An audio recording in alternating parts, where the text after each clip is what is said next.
అబ్బా ఈరోజు బాగా అలసిపోయానండి. అబ్బా అంతెందుకు కలిసిపోయావే? వాషింగ్ మిషన్ లో బట్టలు వేసాను, వంట చేశాను, గిన్నెలు తోమాను, ఇల్లంతా క్లీన్ చేశానండి.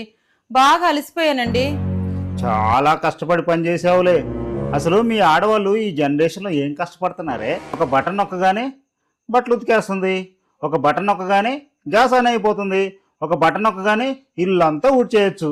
దీనిలో కష్టమేముందే? ఈ పనులు నేను కూడా చేస్తాను. వేసుకోవడానికి బట్టలు లేవేంటే? ఎందుకు ఉతకలేదు? అదేంటి, ఒక బటన్ నొక్కగానే బట్టలు వాష్ అయిపోతాయిగా, అదేదో మీరు చేసుకోవచ్చుగా. ఇల్లు ఎందుకు క్లీన్ చేయలేదు? ఒక బటన్ నొక్కగానే ఇల్లంతా క్లీన్ అయిపోతుందిగా, అదేదో మీరే చేసుకోవచ్చుగా. చాలా ఆకలిగా ఉంది, భోజనం పెట్టడానికి ఎంతసేపు? ఒక బటన్ నొక్కగానే భోజనం తయారవుతుందిగా, అదేదో మీరు చేసుకోవచ్చుగా. ఇప్పుడున్న జనరేషన్ లో మాడవాళ్ళు కష్టపడేది ఏముందండి? అన్ని బటన్లు నొక్కడమే కదా. ఆ బటన్లు ఏదో మీరు నొక్కండి.